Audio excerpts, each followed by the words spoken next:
Hello दोस्तों, कैसे हैं आप सभी। तो आपके सामने आपके पीजी सर आपके लिए एक नया टॉपिक लेके आ गए इस लेसन का, जो है हमारा एटमॉस्फेरिक प्रेशर। तो दोस्तों, अगर आपको हमारा ये पढ़ाने का तरीका पसंद आ रहा होगा तो प्लीज ये वीडियो को शेयर कर सकते हो दोस्तों के साथ। दोस्तों को बोल सकते हैं कि चैनल को सब्सक्राइब करने के लिए, हमें सपोर्ट करने के लिए, क्योंकि जितना ज्यादा आप हमें सपोर्ट दिखाएंगे उतना ज्यादा हमारे अंदर एनर्जी आएगी दोस्तों। तो इसी आपके प्यार और सपोर्ट के कारण हम स्टार्ट करते हैं ये टॉपिक जो है हमारा एटमॉस्फेरिक प्रेशर। दोस्तों, इस टॉपिक में क्या क्या पढ़ना है वो मैं आपको बताता हूं। वही इंपॉर्टेंट टॉपिक है जो आपके एग्जाम में आ सकते हैं। सबसे पहले अर्थ के चारों तरफ जो एयर होता है, जो एयर है, और उसी एयर को हम क्या बोलते हैं, मतलब जो एयर का जो लेयर है, जो नंबर ऑफ लेयर है अर्थ के चारों तरफ, उसी को हम बोलते हैं एटमॉस्फेयर। क्या बोलते हैं? एटमॉस्फेयर। तो फर्स्ट पॉइंट हमारा यही है, air surrounded the earth from all sides, this layer of air is called atmosphere. मतलब अर्थ के चारों तरफ जो लेयर है, एयर का जो लेयर है, उसमें एटमॉस्फेयर बोलते हैं। और ये एटमॉस्फेयर एग्जिस्ट कहां तक करता है? 16 किलोमीटर तक। मतलब अर्थ से 16 किलोमीटर तक ये हमारा एटमॉस्फेयर होता है, जिसमें हम सर्वाइव कर सकते हैं। अगर हम डाइल्यूट फॉर्म में बोले तो डाइल्यूट फॉर्म में कहां तक रहता है? 400 किलोमीटर तक।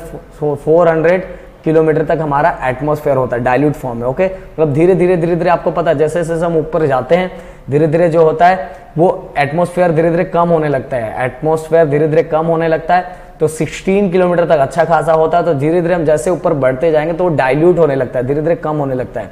तो 400 किलोमीटर तक जो एटमॉस्फेयर होता है कौन से फॉर्म में होता है? डाइल्यूट फॉर्म में होता है।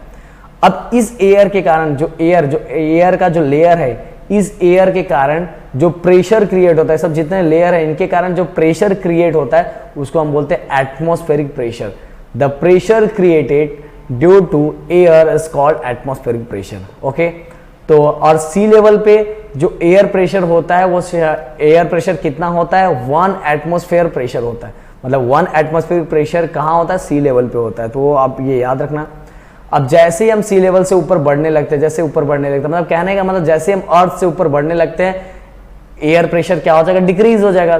क्योंकि आपको पता है जैसे हम ऊपर बढ़ेंगे एटमॉस्फेयर भी कम होने लगता है, और एटमॉस्फेयर कम होने लगता है तो एयर प्रेशर, जब एयर ही नहीं होगा तो प्रेशर कैसे होगा?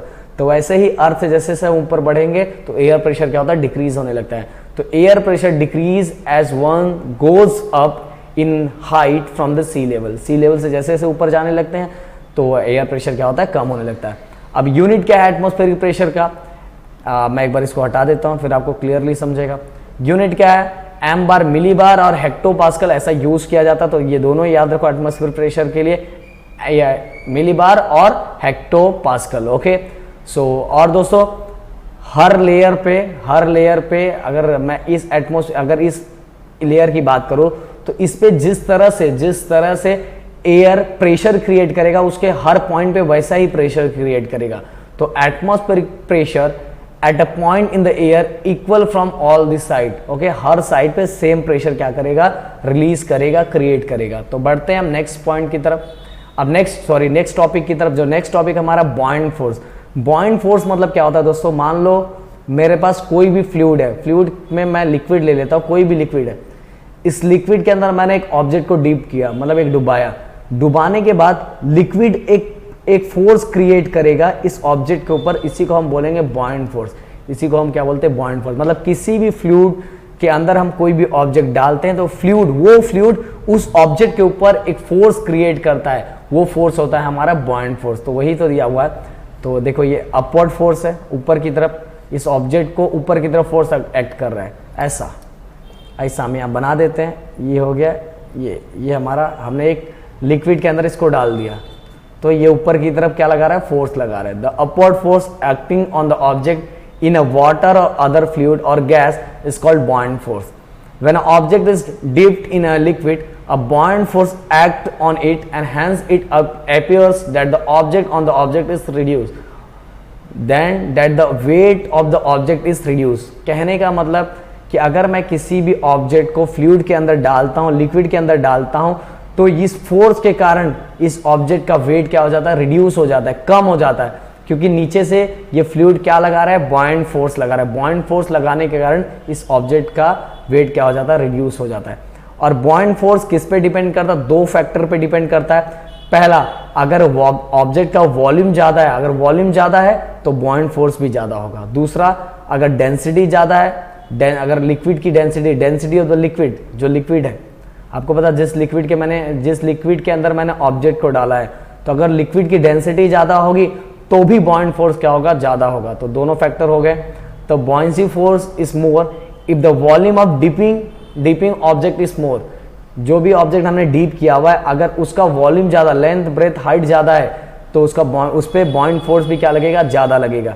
अगर जो लिक्विड है हमारे पास, जिस लिक्विड के अंदर ऑब्जेक्ट डाला हुआ है, अगर उस लिक्विड की डेंसिटी ज्यादा है तो फिर बॉयंसी फोर्स क्या होगा, ज्यादा होगा। More the density of liquid more the force of buoyancy. तो ये दो ऐसे फैक्टर है जो जो मैटर करते हैं किसके लिए, बॉयंट फोर्स के लिए। ओके, वॉल्यूम ज्यादा है ऑब्जेक्ट का तो भी बॉयंसी फोर्स ज्यादा होगी, अगर लिक्विड की डेंसिटी ज्यादा है तो भी बॉयंसी फोर्स क्या होगी, ज्यादा होगी दोस्तों।